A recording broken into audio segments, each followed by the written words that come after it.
ನೋಡಿ, ಇದೇ ಪಕ್ಕ ಪಾಲಿಟಿಕ್ಸ್ನಲ್ಲಿ ನಾವು ರಾಮನಗರ ಜಿಲ್ಲೆಯ ಬದಲಾವಣೆಯ ವಿಚಾರವಾಗಿ ಮಾಹಿತಿಯನ್ನು ಕೊಟ್ಟಿದ್ವಿ.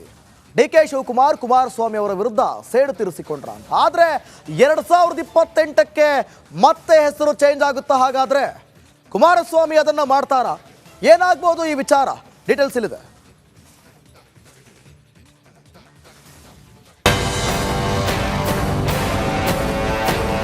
ಬಹುಶಃ 2028 ಒಳಗೆ 28ರವರೆಗೂ ಕಾಯಬೇಕಾಗಿಲ್ಲ. ಮತ್ತೆ ಪುನಃ ಆ ಜಿಲ್ಲೆಯ ಹೆಸರು ರಾಮನಗರ ಅಂತಕ್ಕಂಥದ್ದು ಪುನಃ ಪ್ರತಿಷ್ಠಾಪನೆ ಆಗ್ತದೆ. ಅವ್ರ ಹಣೆಯಲ್ಲೂ ಬರ್ದಿಲ್ಲ, ಅವ್ರ ಹಣೆಯಲ್ಲೂ ಬರ್ದಿಲ್ಲ. ಅದು 2028ಕ್ಕೆ ಕಾಂಗ್ರೆಸ್ ಪಾರ್ಟಿ ಈ ರಾಜ್ಯದಲ್ಲಿ ಅಧಿಕಾರದಲ್ಲಿ ಇರ್ತದೆ. ನೀವು ಬರ್ಕೊಳ್ಳಿ, ದಾಖಲೆ ಹೇಳ್ತಾ ಇದ್ದೀವಿ. ರಾಮನಗರದ ವಿಚಾರಕ್ಕೆ ಟಾಕ್ವಾ, ಎಚ್ಡಿಕೆ ಮಾತಿಗೆ ಡಿಕೆಶಿ ಕೌಂಟರ್. ಅಂದು ರಾಮನಗರ, ಎಂದು ಬೆಂಗಳೂರು ದಕ್ಷಿಣ. 2028ಕ್ಕೆ ಇದೇ ಬೆಂಗಳೂರು ದಕ್ಷಿಣ ಮತ್ತೆ ರಾಮನಗರ. ಹೀಗೆ ಈ ಜಿಲ್ಲೆ ಹೆಸರು ಮತ್ತೆ ಮತ್ತೆ ಬದಲಾವಣೆ ಆಗುತ್ತಂತೆ. ಕೇಂದ್ರ ಸಚಿವ ಕುಮಾರಸ್ವಾಮಿ ಮತ್ತು ಡಿಸಿಎಂ ಡಿಕೆ ಶಿವಕುಮಾರ್ ಮಧ್ಯೆ ಇಂತಹದೊಂದು ಟಾಕ್ ವಾರ್ ಶುರುವಾಗಿದೆ. ಹೌದು, ರಾಮನಗರ ಜಿಲ್ಲೆಯನ್ನ ಬೆಂಗಳೂರು ದಕ್ಷಿಣ ಅಂತ ಮರುನಾಮಕರಣ ಮಾಡಲು ಸಂಪುಟ ಅನುಮೋದನೆ ನೀಡಿದೆ. ಇದರ ಬೆನ್ನಲ್ಲೇ ಸರ್ಕಾರದ ವಿರುದ್ಧ ಗುಡುಗಿದ ಎಚ್ಡಿಕೆ. ರಾಮನಗರದ ಇತಿಹಾಸ ಅವರಿಗೇನು ಗೊತ್ತು ಅಂದ್ರು. ಇದಕ್ಕೆ ಕೌಂಟರ್ ಕೊಟ್ಟ ಡಿಸಿಎಂ, ನಮ್ಮ ಖ್ಯಾತಿಯನ್ನ ನಾವೇಕೆ ಕಳೆದುಕೊಳ್ಳಬೇಕು ಅಂತ ಕೌಂಟರ್ ಕೊಟ್ಟರು. ರಾಮನ ಹೆಸರಿನಂತೂ ತೆಗಿಯೋಕ್ಕಾಗಲ್ಲ. ರಾಮನಗರದ ಇತಿಹಾಸ ಅವ್ರಿಗೆ ಗೊತ್ತಿದ್ರು ತಾನೆ. ರಾಮನಗರದ ಇತಿಹಾಸ ಗೊತ್ತಿದ್ರೆ ಅದಕ್ಕೆ ಕೈ ಆಗ್ತಿರಲಿಲ್ಲ.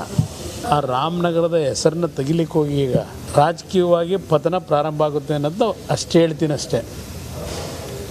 ಆ ರಾಮನಗರನ ಈ ಭೂಮಿ ಇರೋವರೆಗೆ ಆ ಹೆಸರಿನಂತೂ ತೆಗಿಲಿಕ್ಕಾಗಲ್ಲ. ಇವತ್ತು ಬೆಂಗಳೂರು ವಿಶ್ವಮಟ್ಟದ್ದು. ಆ ಹೆಸರನ್ನು ಯಾಕೆ ನಾವು ಹಾಳು ಮಾಡ್ಕೋಬೇಕು? ನಮ್ಮ ಪೂರ್ವಜರು ಇಟ್ಟಂಥ ಹೆಸರನ್ನ, ನಮಗೆ ಬೆಂಗಳೂರು ಜಿಲ್ಲೆನ ನಾವ್ಯಾಕೆ ಹಾಳು ಮಾಡ್ಕೊಳ್ಬೇಕು? ರಾಮನಗರ ಜಿಲ್ಲೆನೇ ಹೆಡ್ ಕ್ವಾರ್ಟರ್ಸ್ ಅಲ್ಲೇ ಇರ್ತದೆ. ಅರ್ಥ ಆಯ್ತಾ? ನಮ್ಮ ಜನಕ್ಕೆ ಒಂದು ಹೊಸ ದಿಕ್ಕನ್ನು ಕೊಡಬೇಕು, ಹೊಸ ಆಲೋಚನೆ, ಒಳ್ಳೆ ವಿಚಾರಗಳು, ಅಭಿವೃದ್ಧಿ, ಇವೆಲ್ಲ ಕೂಡ ನಾವು ಮುಂದಿನ ಜನರೇಷನ್ ಬಗ್ಗೆ ನಾವು ಆಲೋಚನೆ ಮಾಡ್ತಾ ಇದ್ದೀವಿ. ಇದು ರಾಮನಗರ ಹಿಸ್ಟರಿ ವಾರ್. ಆದರೆ 2028ರ ಒಳಗೆ ಮತ್ತೆ ರಾಮನಗರ ಜಿಲ್ಲೆ ಮರುನಾಮಕರಣ ಆಗುತ್ತೆ ಅಂತ ಎಚ್ಡಿಕೆ ಹೇಳಿದರು. ಇದಕ್ಕೆ ಟಕ್ಕರ್ ಕೊಟ್ಟ ಡಿಸಿಎಂ, ಅದು ಅವರ ಹಣೆ ಬರಹದಲ್ಲಿ ಬರದಿಲ್ಲ ಅಂತ ಗುಡುಗಿದ್ರು. 2028 ಒಳಗೆ 28ರವರೆಗೂ ಕಾಯಬೇಕಾಗಿಲ್ಲ. ಮತ್ತೆ ಪುನಃ ಆ ಜಿಲ್ಲೆಯ ಹೆಸರು ರಾಮನಗರ ಅಂತಕ್ಕಂಥದ್ದು ಪುನಃ ಪ್ರತಿಷ್ಠಾಪನೆ ಆಗ್ತದೆ.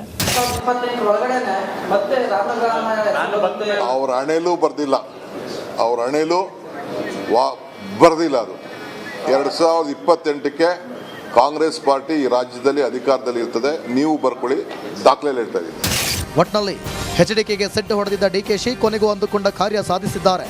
ಇದನ್ನ ಕೇಂದ್ರ ಸಚಿವರು ಅದ್ಯಾವ ರೀತಿ ಎದುರಿಸ್ತಾರೆ, ಇದಕ್ಕೆ ಇನ್ಯಾವ ರೀತಿ ತಿರುಗೇಟು ಕೊಡ್ತಾರೆ ಅನ್ನೋದನ್ನ ಕಾದು ನೋಡಬೇಕಿದೆ. Bureau report, republic Kannada. Congress ಸರ್ಕಾರ ಕೇಂದ್ರ ಸರ್ಕಾರದ ವಿರುದ್ಧ ಒಂದಲ್ಲ ಒಂದು ರೀತಿಯಲ್ಲಿ ಸಮರವನ್ನ ಸಾರ್ತಾನೆ ಬಂದಿದೆ. ಈ ಹಿಂದೆ ಒಂದು ರೀತಿಯಲ್ಲಿ ಪ್ರೊಟೆಸ್ಟ್ ಅನ್ನು ಮಾಡಿದ್ರು. ಅದೇ ರೀತಿ ಇವತ್ತು ಕೈಯಲ್ಲಿ ಚೊಂಬು ಹಿಡಿದು ಕೇಂದ್ರ ಸರ್ಕಾರ ವಿರುದ್ಧ ರೋಡಿಗಿಳಿದಿದ್ರು ಕಾಂಗ್ರೆಸ್ ನಾಯಕರು. ಏನದು ಸ್ಟೋರಿ ಇಲ್ಲಿದೆ.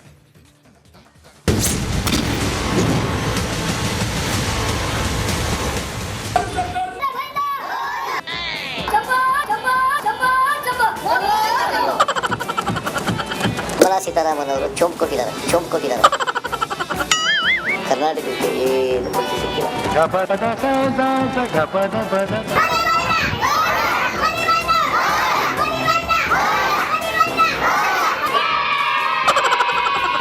ಡಿಫ್ರೆಂಟು ಅಂದರೆ ಕಾಂಗ್ರೆಸ್ಸು ಅಂದರೆ ಡಿಫ್ರೆಂಟು. ಇತ್ತೀಚಿನ ದಿನಗಳಲ್ಲಿ ರಾಜ್ಯ ಕಾಂಗ್ರೆಸ್ ನಾಯಕರ ಹೋರಾಟದ ವೈಖರಿ ಹಾಗೆ ಆಗೋಗಿದೆ. ಈ ಮೊದಲು ಕಿವಿ ಮೇಲೆ ಹೂ ಇಟ್ಕೊಂಡು ಸುದ್ದಿಯಾಗಿದ್ದ ಕಾಂಗ್ರೆಸ್ ನಾಯಕರು ಈಗ ಕೈಯಲ್ಲಿ ಚೊಂಬಿಡಿದು ರಸ್ತೆಗಿಳಿದಿದ್ದಾರೆ.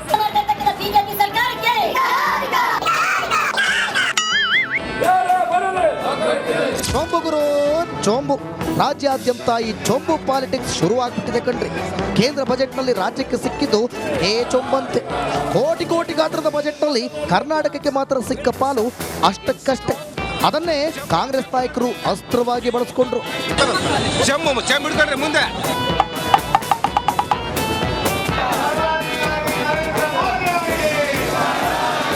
ಮೊನ್ನೆ ಅಷ್ಟೇ ಕೇಂದ್ರ ಸರ್ಕಾರ ರಾಜ್ಯಕ್ಕೆ ಚೊಂಬು ಕೊಟ್ಟಿದೆ ಅಂತ ಸಿಎಂ ಸಿದ್ದರಾಮಯ್ಯ ಗುಡುಗ್ಬಿಟ್ರು.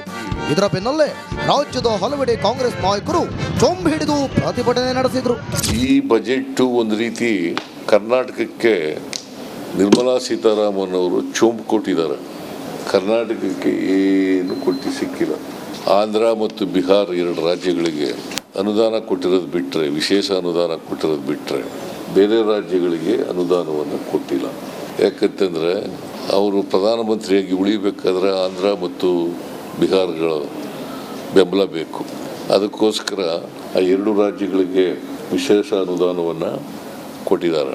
ಬೆಂಗಳೂರು ಗ್ರಾಮಾಂತರ, ಕೊಪ್ಪಳ, ಚಿತ್ರದುರ್ಗ, ಹಾವೇರಿ, ಉಡುಪಿ ಸೇರಿದಂತೆ ಹಲವು ಜಿಲ್ಲೆಗಳಲ್ಲಿ ಕಾಂಗ್ರೆಸ್ ಕಾರ್ಯಕರ್ತರು ಚೊಂಬಿಡಿದು ಪ್ರತಿಭಟನೆ ಮಾಡಿದರು.